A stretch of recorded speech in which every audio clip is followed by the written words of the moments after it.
Hey y'all, it's your girl Sonja, and welcome back to She Says She Play Sports. Today I have with me producer extraordinaire Mike Prince. Hey Mike, how are you? I'm doing fine, Sonia. How are you today? I am doing well. It's been a long time since you've been on the show. I mean, a It has long been a long time. It's been a long time, but I'm in tune and in touch every week. Yeah, because you have to do my shows. Yes, ma'am. Absolutely. Yeah. So you had a birthday last week. How did you enjoy your big day? I enjoyed my birthday to the fullest. I had a pleasant surprise. My wife, along with some city officials, got together and gave me a citywide birthday parade, and it was totally awesome. I had people come as far as Dallas, Texas, to be a part of it. It was something that knocked my socks off. I was pleasantly surprised. I somewhat boohooed the entire event. My What do wife you is in the mean background somewhat talking about boo-hoo? somewhat. It was very emotional, very powerful, very uplifting, very encouraging. And it was just, you never know who you're impacting and how you're impacting them. And the people came out and just poured out and showed much love. And I was truly, truly thankful and grateful. That's awesome. What do you mean somewhat boo-hooed? Well, it all depends on how you want to classify what is a boohoo. A lot of people have a tendency to think I'm this hard exterior type individual, but I'm a very warm individual, a caring individual, and Mm-hmm. my wife is in the background casting shade if you're hearing this. But I'm, I you know, see. I'm a family oriented type guy, and my family is really my lifeline. It's important to me. I have strong family values, and to see that your family, friends, and loved ones and community members will go out of their way to express love to you on that day. Because I have a unique thing. I've never really celebrated my birthday since I was 17 years old. I had an epiphany that it was a day that I created all kind of heartache and pain for my mother. She could have aborted me. She could have abandoned me. She could have given me away. And so I try to celebrate her each year as long as I have her with me, to thank her for not, casting me away in a trash can or something. And so Right. I just kind of made it a personal quest to celebrate her as long as I have her with me. And I love that you honor her on your birthday. That's cool. But I love my birthday. That's my big day. And I do. I'm excited to have with my mom too. I think that's really sweet. You told me Yes, that ma'am. before. I like that idea. Yes, ma'am. So now, Mike, as I mentioned earlier, you've not been on the show in a while, and a lot has happened since we talked. I mean, we had a SWAC football spring season. We had a championship game last month where Alabama A&M took it all. Coach Odoms resigned from Southern and joined the MEAC. And, of course, the entrance of Coach Deion Sanders, a.k.a. Prime, as JSU's head coach. What are your thoughts on all that has happened, the things that I mentioned, and just some stuff that have caught your eye during the SWAC spring season this year? If I were to summarize with one word, I would have just said, wow. Just so Yeah. many moving parts and so many dynamic moving parts when you go back in reverse. The addition of Deion Sanders coming to the conference. Now, it's one of those tomato type situations, love it or hate it. The fact that it's brought an impact, however you want to spin on it, positive or negative, you can't take away the Deion Sanders factor. The fact of Dawson Odoms, I think that is a huge impact on and off the field, not only to Southern University, but to the conference as a whole.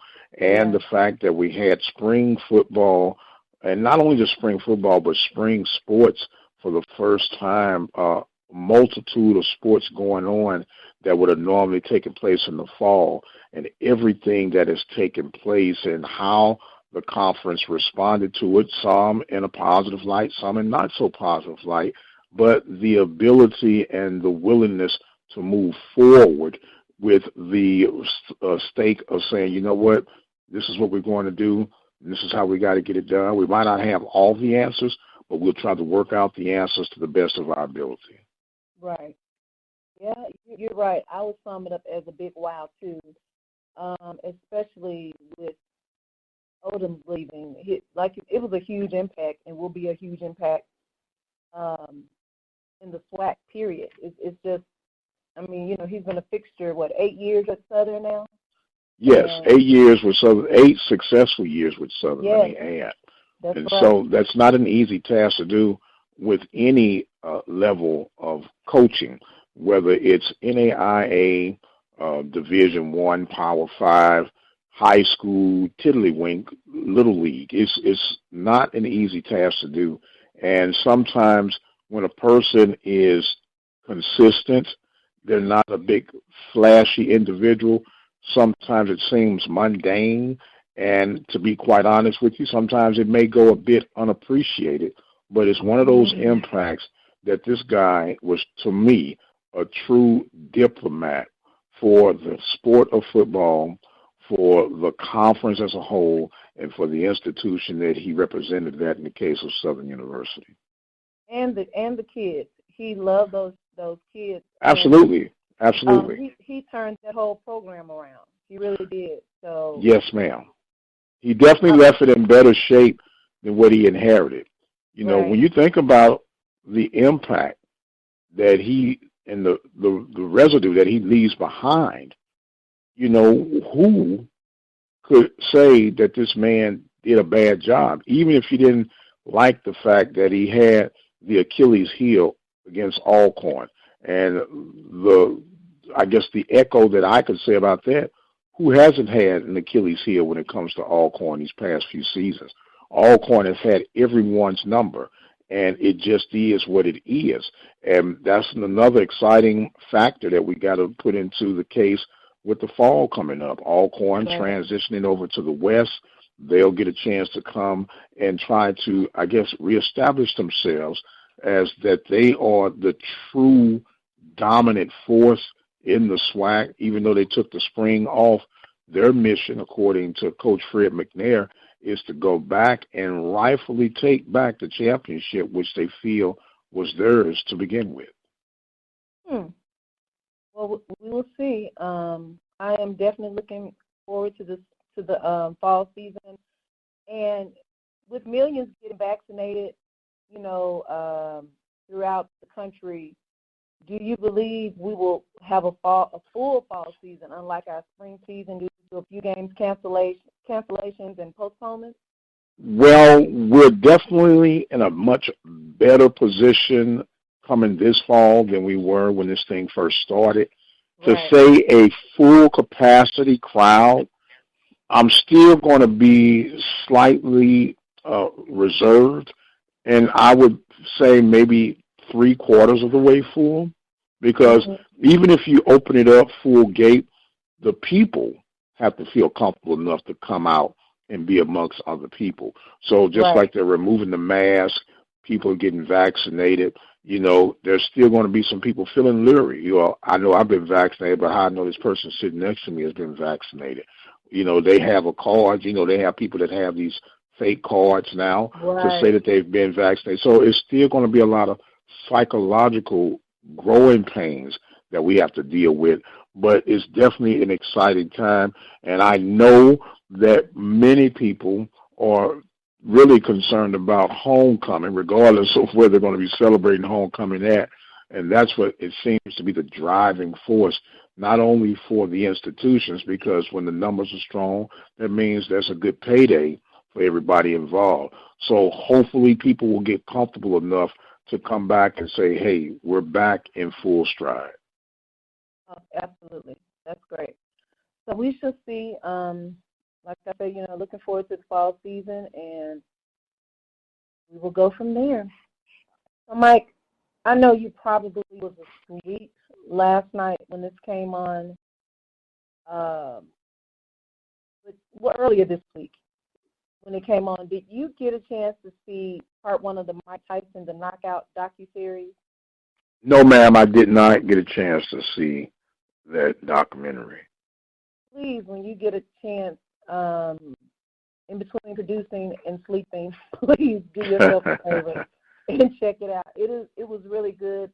I was glad to, I know the story about Mike, but I love documentaries about athletes, especially, last year I had a field day with Michael Jordan's The Last Dance.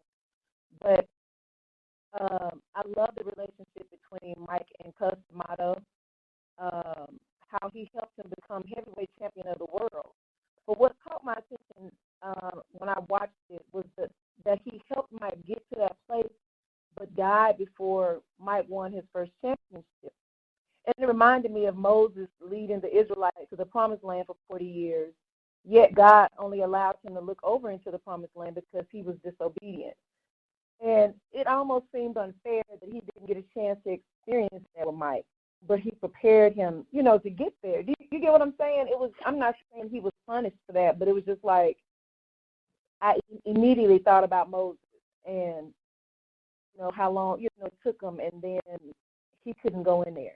And seems like Cus couldn't make it to the Promised Land either, but he helped him get to that place. Right. Well, the thing about Cus D'Amato's relationship with Mike Tyson, when he and Mike crossed paths, Mike was a troubled teen, had some challenges, of course, growing up, and had a lot of aggressive energy. And so Cus D'Amato kind of had him transfer that over into the world of boxing, and the rest became history. And part of the growth pain that Mike Tyson had to deal with was losing Cus D'Amato, and it was really kind of the beginning of a rocky road because Cus was that solid piece, that solid voice in Mike's ear to kind of keep him on the right path. And then he got so many people were whispering in his ear, trying to tell him this, that, and the other, because believe it or not, we all have those groupies that like to hold on to us, especially when they're getting free rides and benefiting from being able to say, hey, I know X, Y, Z. And so he had to kind of grow through that. And it appears now, later in life for Mike Tyson, that he's gained a lot of wisdom, gained a lot of, let's say, solid grounding to continue on with the rest of his life to be productive. But he had to go through a very challenging road to get to where he's become right now. That's true. That is true. And I think what allowed Cus to understand what he was going through, because I didn't know this, he was a troubled teen growing up as well. And so that's what they connected from there. From that. Absolutely. Yeah. Well, part of our hidden mission, and a lot of people, and I'm not going to turn this into something totally different, is that a lot of people spend a lot of time trying to figure out what's their purpose in life and how can they add to the betterment of human life while here on Earth. And you have to really look within. And a lot of the things that you have to overcome personally is really your assignment to help those who are coming behind you on how to deal with those type of things.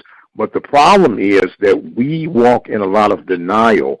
We don't like to let people into our worlds and to share our past hurts because of vulnerability. We feel like people might use it to hold something over us. But that's how you really become a better person.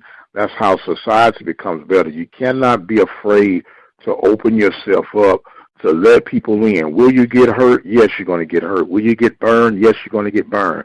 Will you become disappointed? Yes, you're going to become disappointed.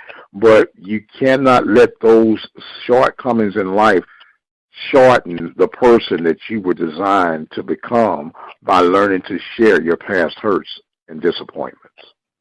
It's true. I totally agree. And I'm glad you said it like that because one of the I wouldn't say commentators, but one of the guys that they interviewed for the docuseries, he actually called Cus an opportunist. And you know, we've had this conversation before. I hate that word sometimes. Yes, I understand there are people in this world that are opportunists. However, like you say, first of all, if he hadn't poured into Mike, we would have never known Mike Tyson probably. Two, was a boxing. He was a trainer. That's what he did. He was a manager. So if he saw a gift in somebody, why wouldn't you try to, not only help him, but help yourself? Is that so bad? Well, depends on if you look at it as the glass half empty, half full. Mm-hmm. It's one thing to become partners, and then it's one thing to become slave owner, and exactly. And then one that is just the slave. So when you look at it, all depends, because if we look at this thing for what it is in the world, people are going to always look at how they can benefit from it. I've learned that the hard way in life. Sometimes you can be loyal to a fault, and you're putting all this energy and effort in, and the people just going along for the ride. And when they get to their stop, they said, oh, this is where I get off. And then if you're not careful, you'll walk around with a bunch of bitter moments in your life, and you'll never be able to recover from that thing. So right. I think you walk into situations with your eyes wide open, and believe it or not, you expect the worst, but you're always hoping for the best, if that makes any sense. And that way, when the disappointment comes, not if the disappointment comes, but when the disappointment comes, you'll be able to deal with it and adjust a little bit faster than to be caught, let's say, with your guard down and get that knockout blow that could set you back for years, if not the rest of your life. Well, okay, I can see what you're saying. I agree a little, and then I don't. But I get. It's all good. Yeah, I get what you're saying, though. I do totally understand. Well, definitely make sure you check out, and you got listeners out there. If you haven't seen it, please check it out. It's actually on Hulu, and you can also see the second part coming up next Tuesday, 8 p.m. Eastern Standard Time on ABC. And how many parts will it be? It's just two. Okay, because all that 6 and 8 hours. Don't do Michael. Hey, I'm just saying. I have so many. See, when I look at television, this might sound crazy. I admit that I'm quirky. I don't watch a lot of television because it's like I'm watching people work, and I'm supposed to be working myself, if that makes any sense. So I'm sitting up here watching you at work, and I'm losing valuable time where I could be getting some work done. So I kind of limit my television intake, if that's... And that makes a lot of sense. But don't do Michael Jordan. I already knew that was a shot to my boobs. That was not a shot toward Michael Jordan. It was just me and my position and how I view television. That's all it is. He said 6 or 7, and he's the only. I don't know any other docuseries that's been that long. Okay, well, I wasn't intentionally trying to shoot at your boo, Michael Jordan. Forgive me. Thank you. That's all I wanted to hear you say. Yes, ma'am. You're not taking a bait with me today. I thought we were gonna, go back and forth, but no, that's probably coming. It's probably coming when we get into something a little bit more, I guess, debatable. That's not debatable. No, what I'm about to talk about now is not debatable. So, Mike, as you know, today is my last day with Open Mic Broadcast, and it's bittersweet for me because I'm not gonna cry, because you and some of the team that I've met, including your wife Stephanie, you're family to me now. You've become family. However, I'm excited because you have helped prepare me for this moment. The first day I spoke with you on the phone in September 2018, we hit it off immediately.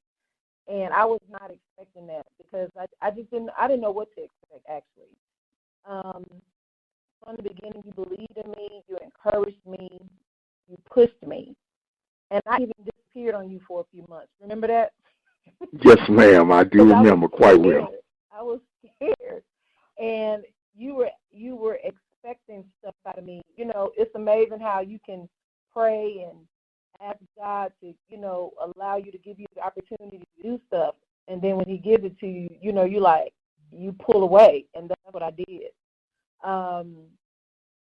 And even through that, you still, you kind of understood it.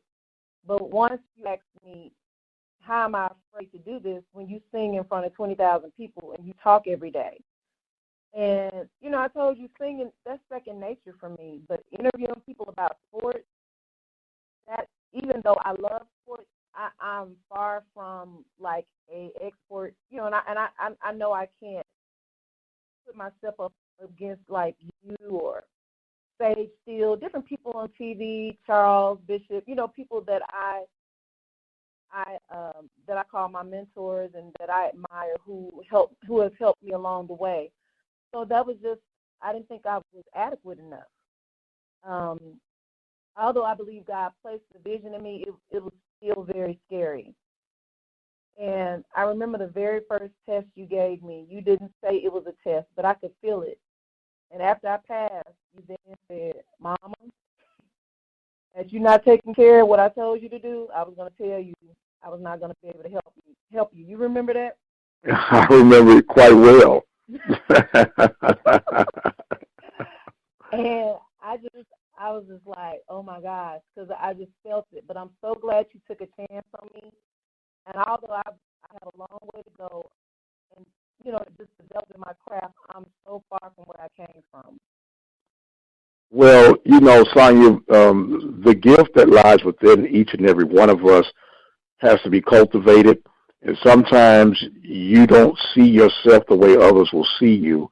And you need to be nudged. In some cases, just flat out pushed. But there's an old saying, it's best to be brought up than to be drug up. And when you know that a person has the capability of doing it, and even though it seems cruel while you're in the middle of it, sometimes you just got to let them go and figure this thing out.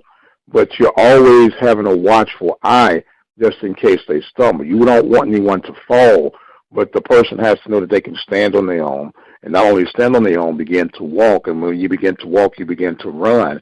And as you begin to run, you begin to cover ground that you didn't even think that you could cover. And that is always going to be the challenge. That's always going to be the test.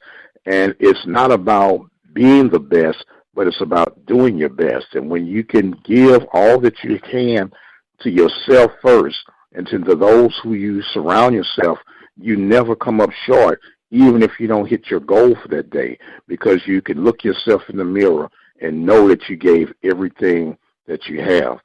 We've all had to overcome something, and we'll still have to overcome some things, and that's why I push. That's why I drive. And I have an old motto, I might not be the best, but when I do my best, God is pleased. And where I may lack in certain talents and skill sets, the one thing that you always remember is that never let anyone outwork you. And if you have that type of mentality, you'll never lose at whatever you set your goals for. Thank you. Are you crying? No. I received There's that. no cry. There's no crying in radio. I know. I'm not crying. You're sniffling. Crying. A little. Here you go. You go. Right. See, I was the only lady in the family, and I'm trying to be hard like y'all. I'm sorry. It's not about being hard. It's never about being hard. We've opened this show up talking about my boohoo moment for the birthday parade. So it's never about it's never about being hard, but you have to always remember, let the main thing be the main thing. Okay, there is a time and a season for everything, and it's okay to weep, but don't boo-hoo. It's okay to laugh, but don't become a hyena. It's okay to be hard, but not like a bag of bricks. So when you have to have that balance in life, and when you understand that the bottom line is, yes, we're reporters. Yes, we're part of the media. Yes, we're an information source. Yes, we educate people. But you know what we do more than what other people really want to acknowledge, we're a source of entertainment. Yeah. Whether it's 3 minutes, 30 minutes, an hour, it's a source of people to get all of those that we just mentioned and get a little entertainment out of it and walk away a little bit knowledgeable, a little bit more educated, and a little bit clearer or whatever your senior topic was for that particular day. Absolutely right. Well, as my grandma would say, this is not goodbye, but so long. I feel I'll always be a part of the open mic family. Is that true? Let's see. Let's see. Let's see. I just had the locksmith call and say he's going to change the locks Really? out. No, you're going to always be a part of the family. And I want to say thank you for allowing me to try to pour into you whatever little bit that I could help you along your journey with. And I know that greatness is in your life. Greatness is a part of your DNA. And whatever you do, don't quit on yourself. And remember, if you have room and effort after you've done what you've done, you cheated yourself. Always push yourself to the membrane. Never, ever underestimate yourself, your gift, and your talents.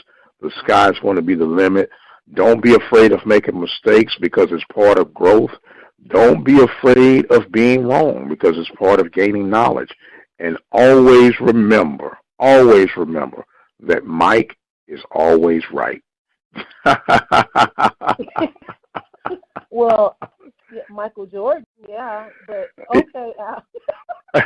I figured you was gonna throw that. I figured you was gonna throw that one in, but go. It's all good. It's all good. You're right. You've always been right with a lot of stuff when it comes to situations and debates we had. So I can say that. But I will say I'll never forget what you've done for me. You have been such a blessing in my life, allowing me to help me get to my dream. And I'll always be grateful. Always. May God bless you 100-fold return for what you've done for me. I'm thankful. I'm truly, truly thankful. Let me stop. So please tell the listeners how they can follow you on social media and listen to your shows. Well, you can follow me on Twitter at the Mike Prince Show. We're also on YouTube at the Open Mic Broadcast Network. I do have an Instagram account. I don't use it as often. I need to activate it a little bit more, but it's OBN Radio, and we are on Monday through Fridays at 10 a.m. Central Standard Time. We also come live Sundays at 6 p.m. Central Standard Time, and we are available by way of sports broadcasts, talk shows, commentaries. We have, if you need a little pick me up from your spiritual journey, we do our Sunday morning lives on the Open Mic Broadcast Network, and that number is 857-777-0000. That is a legitimate number, and you can call in 10 a.m. Sunday mornings and share the good news with us. So I want to say thank you again. I feel honored and blessed that we've crossed paths and that you, for whatever reason, allowed me to be your final interview on the open mic. And I'm forever thankful and grateful that God allowed us to cross paths. Amen. Me too. It was truly a divine order that happened. So I'm really thankful for that. And guys, you can follow me at She Say Sports on Facebook, She Say Sports 23 on Instagram.